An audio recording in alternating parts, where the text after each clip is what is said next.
have trouble, like hellpot, boil and bubble. Dabble, dabble, toil and trouble, fire burn, cauldron rubble. Scale of dragon, tooth of wolf, witch and mummy, moor and gold. Of the raven, salty shark, finger first drop of faith, dish liquid wire jar, make the pool thick and slab, add thereto the tiger's cauldron, for the ingredients of our cauldron. Dabble, dabble, toil and trouble, fire burn and cauldron bubble. Cool it with bandit's blood, then with charms burn those.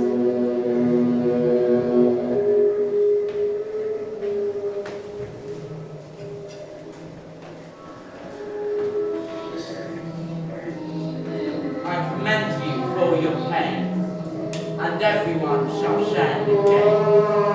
And now about the tools and sing, lives elves and fairies in a ring, enchanting everything that you contain.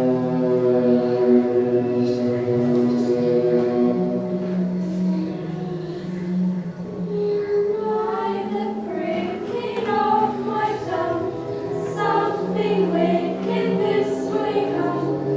Open lock. Whoever knocked? How now, you secret black and midnight hags? What is you do? A deed without a name. I conjure you, by that which you profess, however you come to know it, answer me. Answer me what I ask you. Speak. Do not. Will answer. Say how trouble you from now to from our masters. All of them, let me see them. Pouring Sal's blood that hath eaten her 9 foul, grease that sweated. From the murders give it there unto the fair.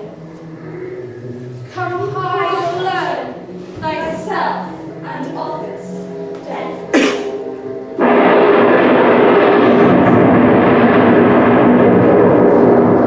Tell me, thou unknown power, Macbeth, Macbeth, Macbeth. Beware Macduff, beware the fatal fire. Dismiss it. Enough. whatever thou art, for thy good caution, thanks. Thou hast harped my fear aright. But one word more. She will not be commanded. Here's another, more potent than the first.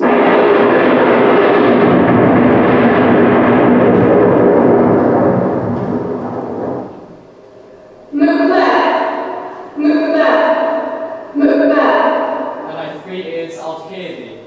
Be bloody, bold, and resolute. Love to scorn the power of man.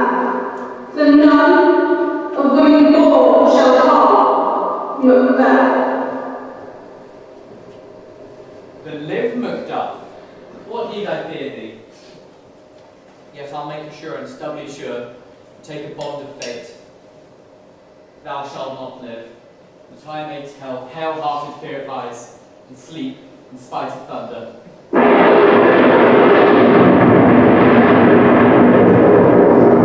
What is this that rises like the Be issue? learned, mettled, proud, and take no care. He chafes, he frets, or where his fires are. Macbeth shall never vanish be, until the great burning wood, the high dancing name hill, shall come against him. But that will never be. Who can impress the forest, bid the tree unfix his earth boundaries? Sweet Burnham's good. Rebellion's head rise never, till the wood of Burnham rise. And our high-placed Macbeth shall live his life, and pay this breath to time and mortal custom. Yet my heart throbs to know one thing more.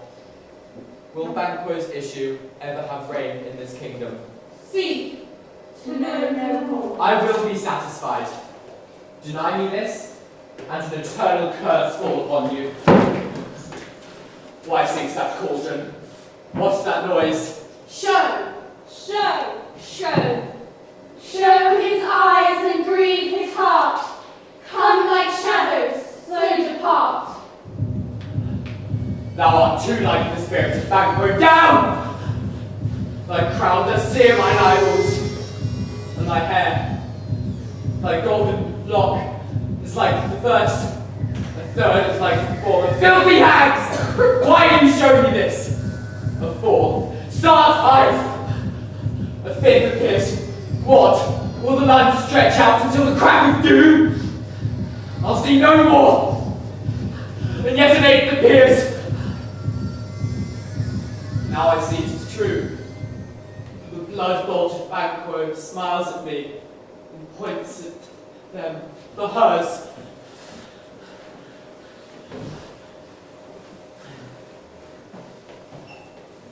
What? Is this so? Aye, sir. All this is so. But why sound Macbeth thus amazing? Come, sisters, cheer we up his sprites, and show the best of our delights.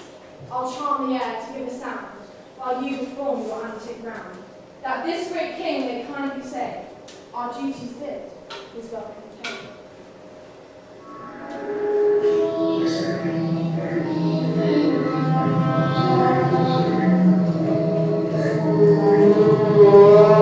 Where are they? Gone! Let this pernicious hour stand I accursed in the calendar. Come in, without them. What's your grace's will? Saw you, weird sisters. No, my lord. Came they not by you? No, indeed, my lord. Infected be the air whereon they ride, and damned be all those that trust them. I heard galloping horse. Who was it who came by? 'Tis 2 or 3, my lord, that bring you word. Macduff has fled to England. Fled to England. Aye, my good lord.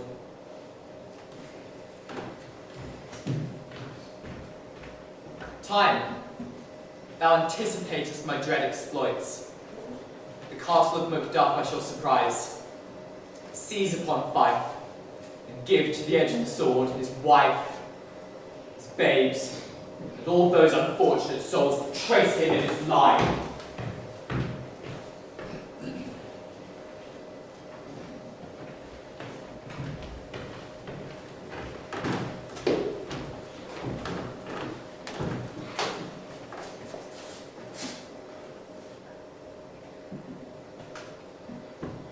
What have you done to make him fly the land? You must have patience, madam. He had none. His fight was madness when our actions do not. Our fiercest make us traitors. You know not whether it was his wisdom or his fear.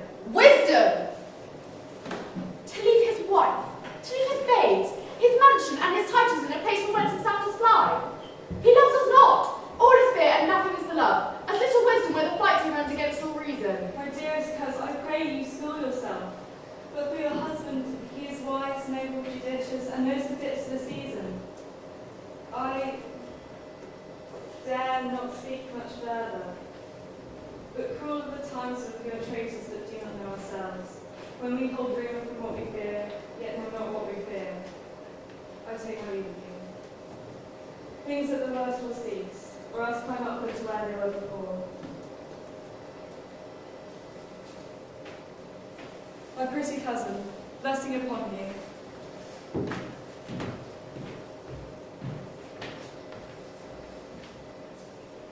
Father he is, and yet he's fatherless.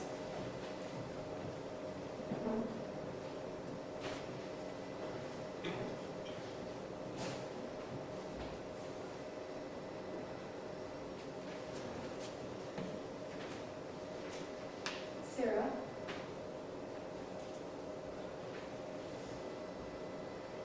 Your father is dead. And what will you do now? How will you live? As birds do, mother. What, with worms and flies? With what I get, I mean, and so do they. Poor bird, I've never fit the nets nor live, the pitfall nor the gin. Why should I, mother? Poor birds, they're not set for. My father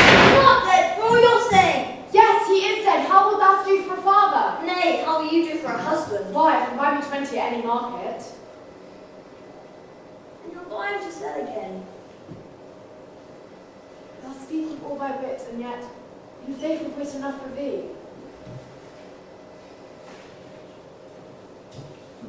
Was my father a traitor, Mother? Aye, that he was. What is a traitor? Why, one that swears and lies. And be all traitors that do so? Everyone that does so is a traitor and must be hanged. And must they all be hanged that swear and lie? Everyone. Who must hang them? Why, the honest men. Then the lies and swearers are fools. For there are lies and swearers and out to beat the honest men and hang up them. Now, God help me, poor monkey. How will that do for a father? If he were dead, we would weep for him. If he were not, it would be a good song that I should quickly be having him God. Poor prattler, how thou talks.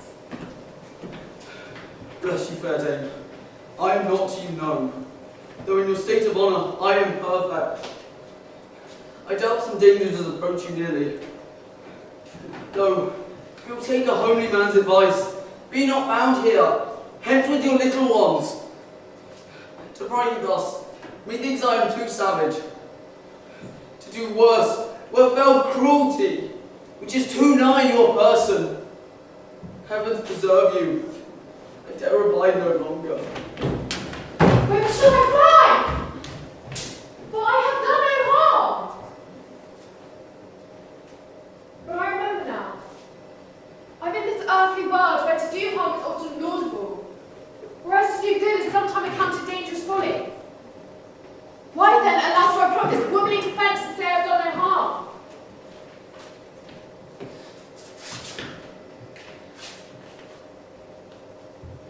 What are these faces? Where is your husband? I hope in no case so unsanctified with such as thou may find him. He's a traitor. Thou liest! Thou shouldest villain! Ah! Young fry of treachery. He has killed me, Mother! Run away, I pray! No.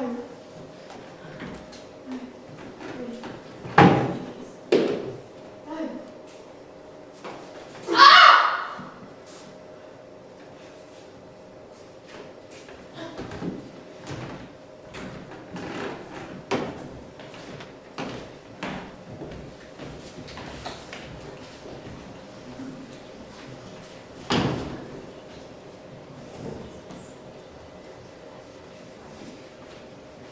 Let us seek out some desolate shade, and there weep our sad bosoms empty.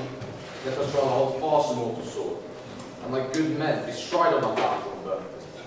Each new morn, you widows cower, you orphans cry, you sorrows strike heaven on the face, as it resounds, as if it felt with Scotland, and yelled out like syllable of dollar. What I believe, oh well. What no believe, and what I can redress, as I shall find the time to friend, I will. This tyrant, whose solemn name blisters our tongues, was once thought honest. You have loved him well. You may yet deserve him through me. And wisdom, to offer up a weak, poor, innocent lamb to appease an angry God. I am not treacherous. For Macbeth is. A good and virtuous nature may recoil in an imperial charge. I have lost my hopes. Perchance, even there is where I can find my doubts. Why in the war has left you wife and child? Those precious motives, those strong knots of love without leave-taking. I pray thee. Fare thee well, Lord. I would not be the villain that thou thinkst.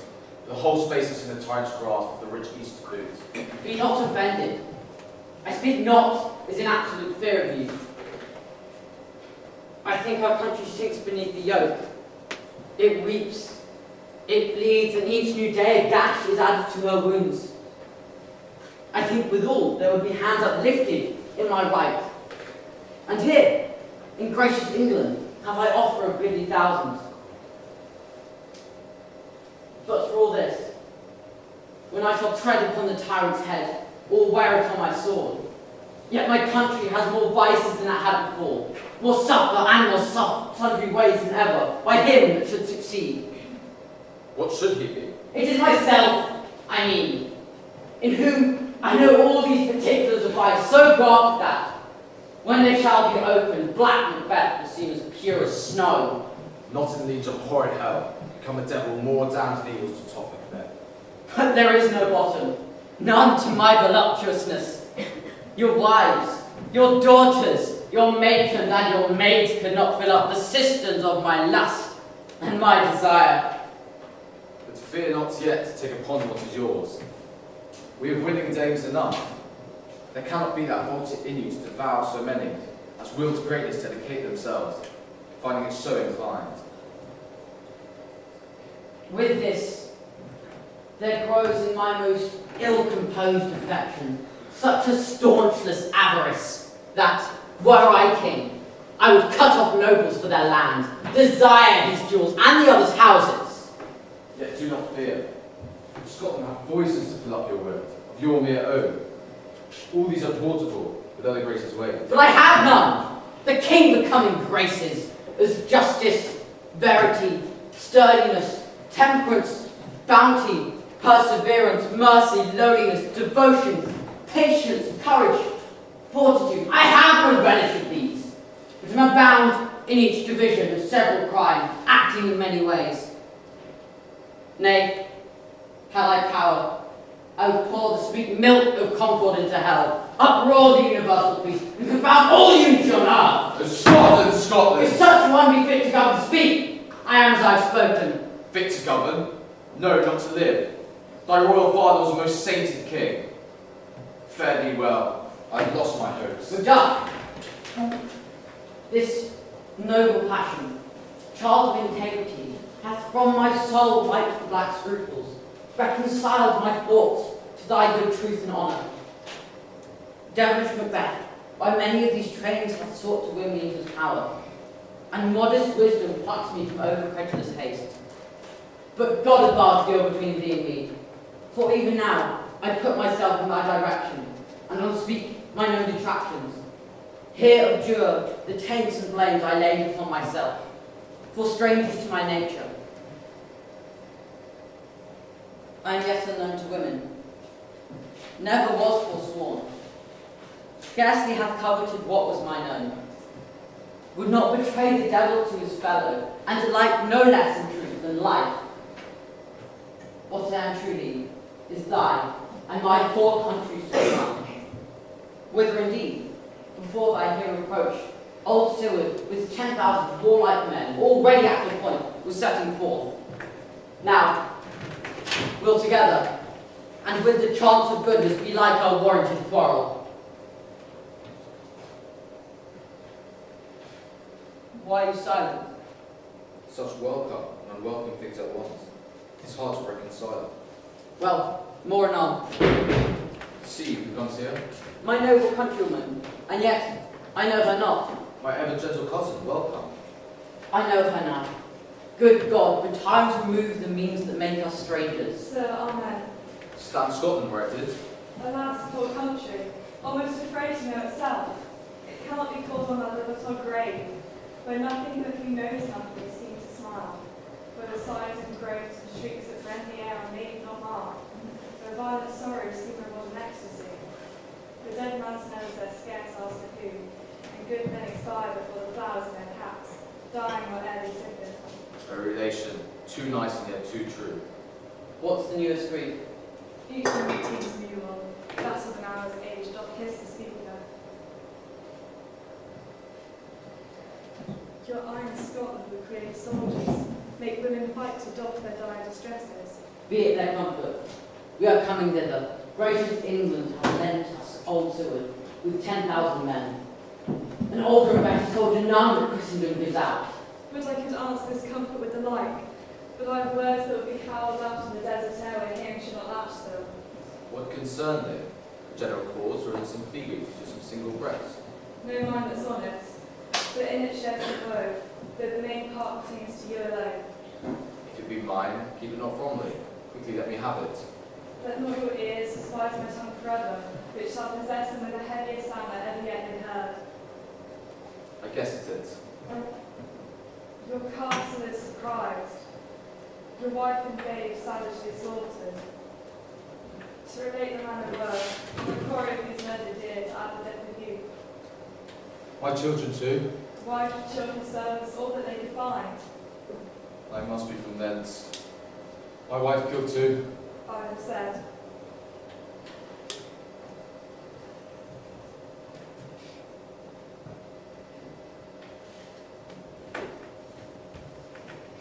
Be comforted. Let's make us medicines of great revenge to cure this deadly grief. All my pretty ones, did you say all? But how can I call all my pretty chickens and their dam at one fell swoop? Dispute it like a man. I shall do so. But I shall also feed it as a man. Be this the whetstone of your sword. Let grief convert to anger. Blunt not your heart, enrage it. Front to front. Bring thou this fiend of Scotland. And if he escape, let heaven forgive him too. This cue goes manly. Come, go we to the king. Our power is ready. Our lack is nothing but our leave. Macbeth is ripe for shaking. The powers above put on their instruments. Receive what praise you may, for the night is long, as it never finds the day.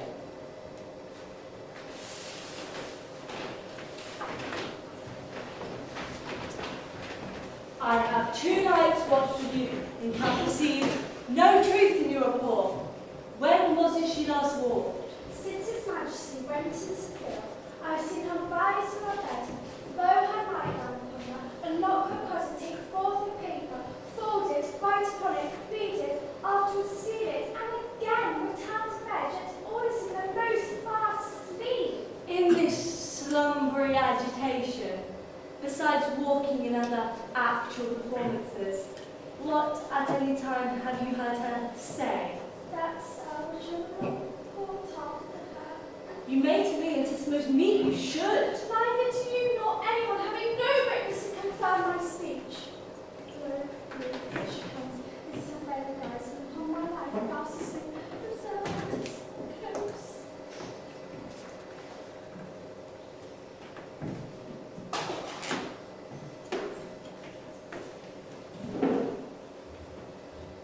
How came she by that light? Why, it stood by her. She has lied by me continually. 'Tis her command. You see? Her eyes are open. Aye, but their sense is shut. What is it she does now? Look how she rubs her hands. It's an accustomed action with her to see thus washing her hands. I've known her continue in this quarter of an hour. Yet here's a spot. Hark, she speaks. I will set down what comes from her to mark my remembrance the more strongly. Out! Damn spot! Out, I say! 1, 2. Why then 'tis time to do it. Hell is murky. Fie, my lord, fie! A soldier in a field, what need we fear who knows that none can call our power to account? Yet, who would have thought the old man to have had so much blood in him? Do you mark her? The Thane of Fife had a wife. Where is she now? What? Will these hands ne'er be clean? No more of that, my lord. No more of that. You mark all with this starting. Go to. You have heard what you should not. She has spoke what she should not. I am sure of that. Heaven knows what she has known. Yet, here's the smell of the blood still. Or the perfumes of Arabia will not sweeten this little hand. Ah! Ah! Ah! What a sigh is there. The heart is sorely charged. This disease is beyond my practice. Yet I have known those who have walked in their sleep and died holily in their beds. Wash your hands. Get on your nightgown. I'll tell you yet again. Banquo spirit, he cannot come out on his grave. You can stay in bed. Bed. He's knocking at the gate. Come. Come, give me your hand. This darling cannot be undone. Bed. Bed.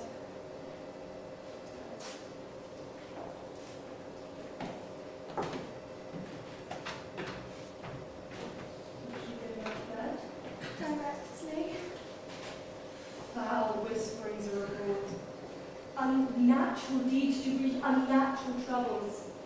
Infected minds to their deaf pillows discharge their secrets. More needs she the divine than the physician. God forgive us all. After her. Remove from her the means of all annoyance and still keep eyes upon her. And so good night. My mind she has mated and amazed my sight. I think, but they'll not speak. Good night, good doctor.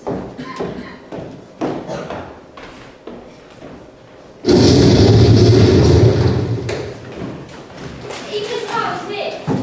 They're not my uncles. It's Uncle Seward and the good booked up. Revengers, burning them for their dear causes, or too bleeding, and the grim and arm excite the mortified man. Near Burnham Wood shall we well meet them. That way they know we are coming. Who knows that Donald Baines with his blood? For certain, ma'am, he is not. I have filed with the gentry, their Seward's son, and many unrough youths that even now contest their first of manhood. What does the tyrant? Great doctoring, he fortifies. Some say he's mad. Others that lesser hate him do call it valiant fury. But for certain, he cannot buckle his distempered cause within the belt of rule. Now does he feel his secret murders sticking onto his hands? Now military revolts, upbred his faith breach. Those he commands move only in command, nothing in love. Now does he feel his title hand used upon him, like a giant's robe upon a dwarfish beam?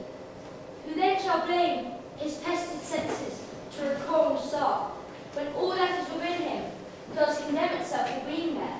Well, march we on, to give obedience where it is truly own. Meet we the medicine of the sickly wheel, and with him pour we in our country's purge its drop of us. Or so much as it needs, to dew the sovereign flower and drown the weeds. Make we our march towards Burnham.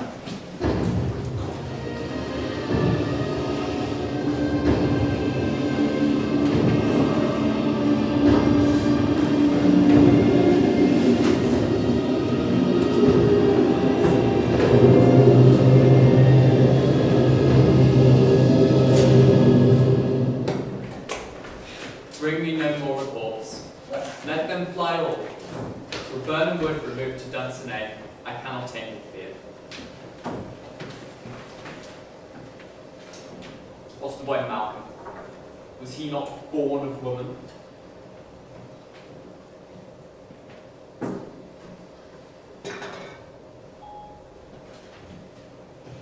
The spirits that know all mortal consequence pronounced me thus.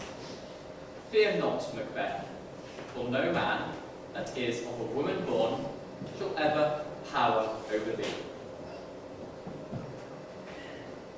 Then fly, false things, and mingle with the English epicures. The mind I sway by and the heart I bear shall never sag with doubt or taint with fear. Devil damn thee black, thou cream-faced loon. Where gotst thou that goose look? There are 10,000. Geese, villain? Soldiers, sir. Go prick thy face, and overread thy fear. What soldiers, wave face? The English force, so please you. Take thy face hence.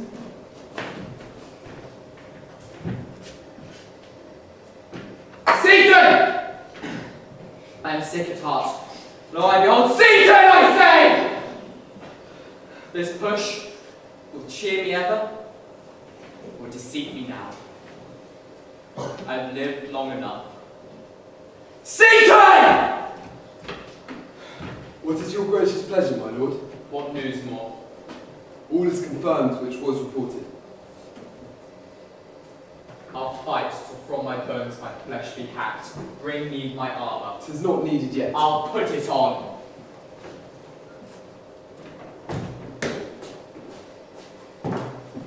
Send out more forces. Scour the country round. Hand those that speak of fear. Bring me my armour!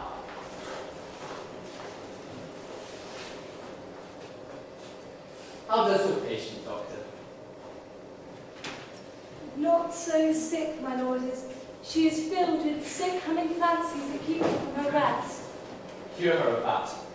Canst thou not minister to a mind diseased, raise out the written troubles of the brain, and with some sweet, oblivious antidote, cleanse the stuffed bosom which weighs down upon it? Therein the patient must minister to himself. Throw physic to the dogs. I'll none of it. Give me my staff.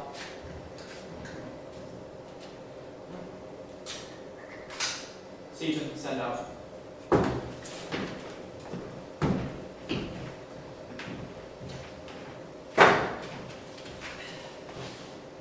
Doctor, the thanes fly from me. If thou couldst, Doctor, cast the water of my land, find her disease, and purge it to a sound and pristine health. Pull it off, I say. I would applaud thee to the very echo that applauds thee back. Say, what rhubarb, cyme, or other purgative drug to scour these English hens? Hearest thou often? Aye, my good lord. Your royal preparation makes us hear something. Bring it after me. I'll not be afraid of death and bane, till Burnham Wood do come to Dunsinane!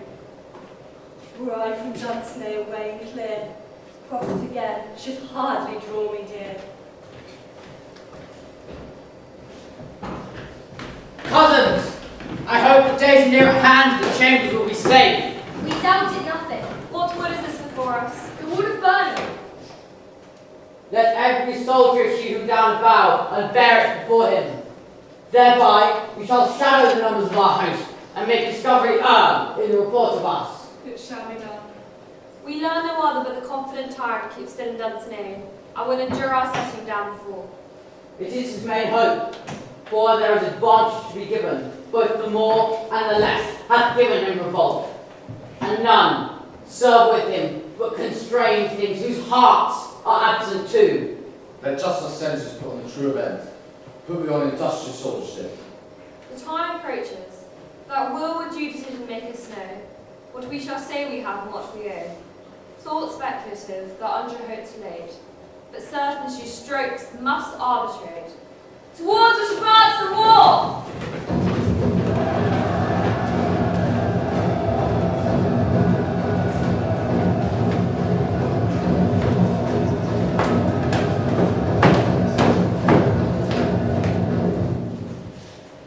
Hang out our banners on the outward walls. The cry is still, they come. Our castle strength will laugh a siege to scorn. Here let them lie, till famine and the ague eat them up.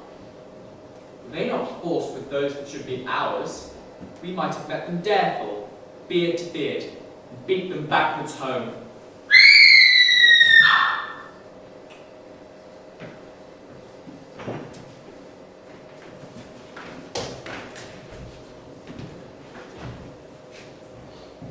What was that noise? Wherefore was that cry? The Queen, my lords, dead.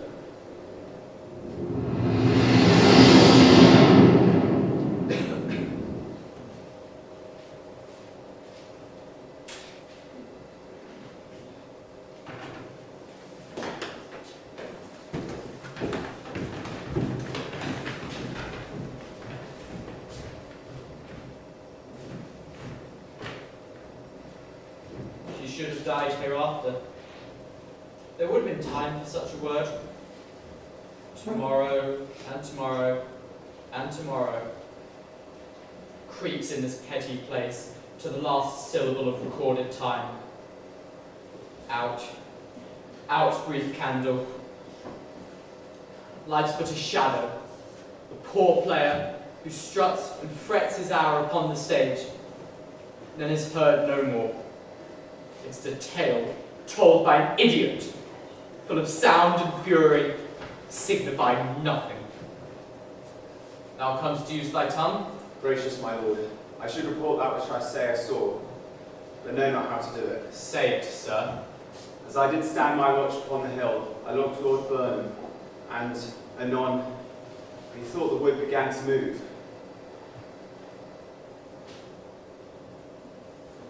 Lion, slave! Let me endure your wrath, but be not so. Within this 3 mile may you see it coming. I say a moving grove. If thou speakst false, upon the next tree shalt thou hang alive, till famine cling thee. If thy speech be sooth, care not if thou dost as such for me. I pull in resolution, begin to doubt the equivocation of the fiend that lies like truth. Fear not, till burning wood do come to Dunsinane. And now a wood do come to Dunsinane. Arm and out! Ring the alarm bell! Go wind, comrade! At least we'll die with harness on our back!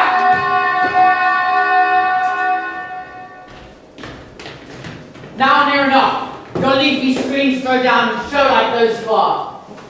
You, worthy aunt, shall with my cousin, your right noble son, lead our first battle. Worthy Macbeth and we shall take upon what else remains to do according to our order. Fare you well. Do we even find a time to pass night? Let us be beaten if we cannot fight. May cool our trumpets speak. Give them breath. Those clamorous harbings of blood and death.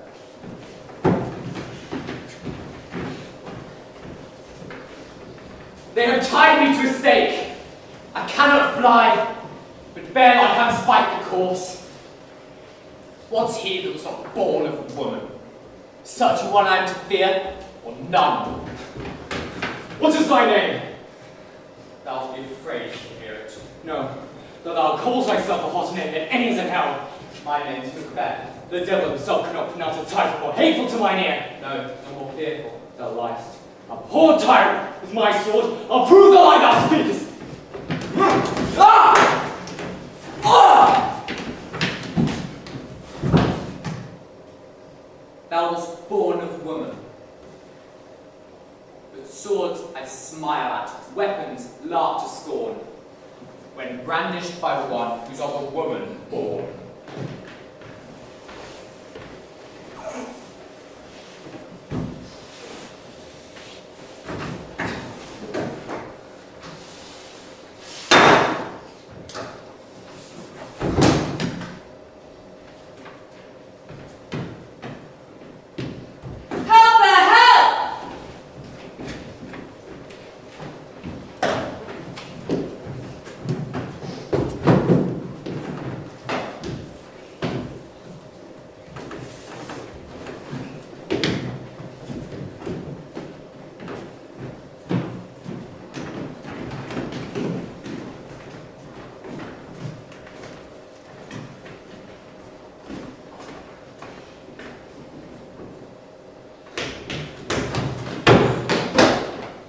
The noises, tyrant, show thy face.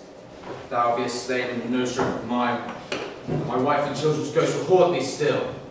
I cannot strike at wretched burns, whose arms are high to bear their slaves. Fortune let me find him, and more I beg not. This way, my lord, the cost gently rendered. The tyrant's people on both sides do fight. The noble thanes do bravely in the war. The day itself almost presses yours, and little is to do. We have met with foes that strike beside us. And, sir, the castle.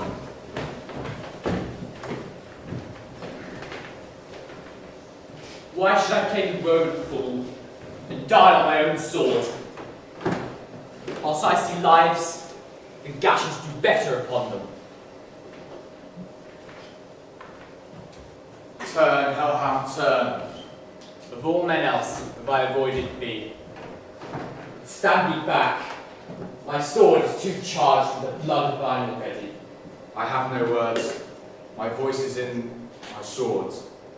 Thou bloody villain, the terms give thee out! Thou losest labour.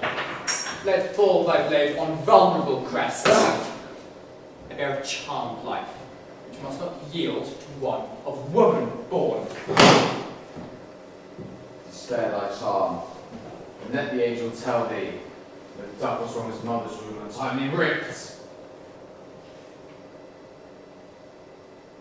Accursed be the tongue that tells me so. for it hath cowed my better part of man.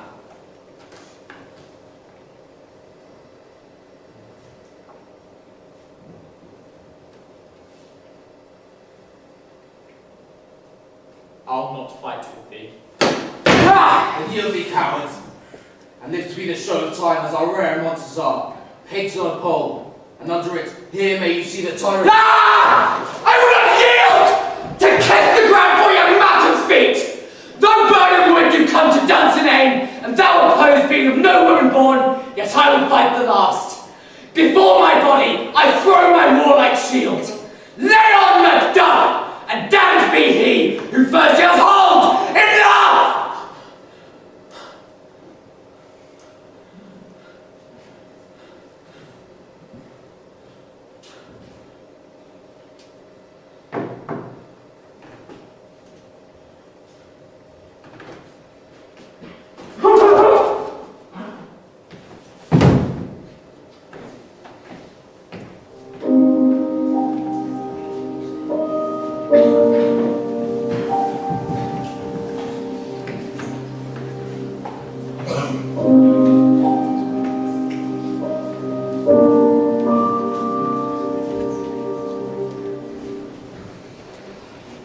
I would the friends we missed the safe ride.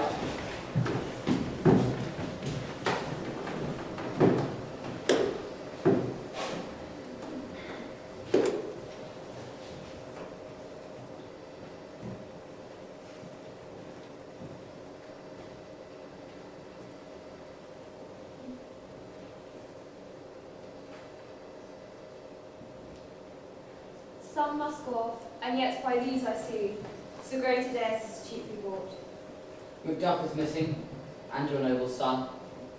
Your son, my lord, has paid a soldier's debt. He only lived but till he was a man, the which no sooner had his prowess confirmed in the unshrinking station where he fought, but like a man he died. Then he is dead. Aye, and brought off the field. Your cause of sorrow must not be measured by his worth, for then it hath no end. Has he his hurts before? Aye, on the front.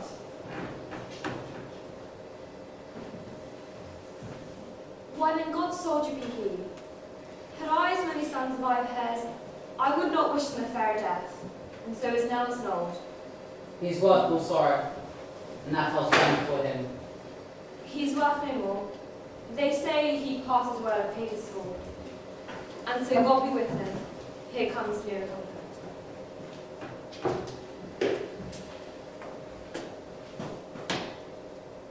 All hail, King!